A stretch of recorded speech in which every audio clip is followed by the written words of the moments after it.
Hello, everyone. JDev of the JDev Entertainment Network has returned once again to give you precisely what you want, and that is more of me, but recapping a new TV series, at least new for me, and that would be my first recap of the Netflix exclusive You. So, before I get into that recap, it's very important if you're not caught up with where I am recapping the TV show You, I strongly suggest you stop watching this video to avoid any forthcoming spoilers. And if you're a fan of this series, why don't you go ahead and leave me a comment? Make sure you hit that sub button to get more updates from me. Make sure you get notifications, share it, favorite it, and do what you got to do to support the channel. I would appreciate it. So it was recommended to me to watch You, and the TV series is very similar to Dexter, and I can see that to a certain degree. The main character is narrating things, but a lot more than Dexter does, and it's kind of interesting. So here's the recap. So the main character's name is Joe Goldberg. He goes by Joe. He's a manager at a bookstore, and he's kind of narrating the customers that are coming through, and he knows what they're going to do and knows how they act and knows how they're going to try to do this and that and that.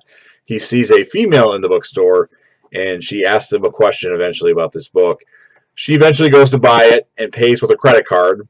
So he says, so I can know her full name, which is like Guinevere Beck. And she's like, well, my parents were terrible to me. I go by Beck. He's like, oh, well, I go by Joe, even though this thing says Goldberg. So Joe decides to essentially learn everything he can about Beck, and he accesses all her social media, and she keeps all of her stuff public so he can see pretty much everything. She's all over the internet with Instagram, Facebook, Twitter. She's probably on MySpace too, and all that stuff. And he eventually starts like going outside her building and just watching her, and she has like doesn't really have much privacy there. She kind of just does what she wants with her windows wide open to the public. He sees her have a relationship with this guy Ben, who I don't know what the terms of the relationship are, but they get it on, and he can tell that she's not really satisfied, and then he really can tell after she leaves. She takes care of herself a little bit more, but eventually Ben goes to a bar where her and her friends are at, and they're doing poetry or some kind of live open mic poetry session or something like that. And she's going, and he eventually leaves at some point during that and goes to like the underground subway where he's just kind of thinking of his thoughts, and there's this homeless guy there shouting, and all of a sudden she comes down there too, and she's doing whatever, and all of a sudden she falls in the path of where the subway could come, and Joe rescues her and pulls her out. They kind of hang out for the rest of the night, even though she pukes on him. But that's kind of the focal point of that. Now, he rides in a cab with her to her house to take her home. And she can't, he wants to give her number, or he wants her to give him her number, and she can't find her phone because Joe has swiped it from her and is keeping it in his possession. So now he's taking her phone.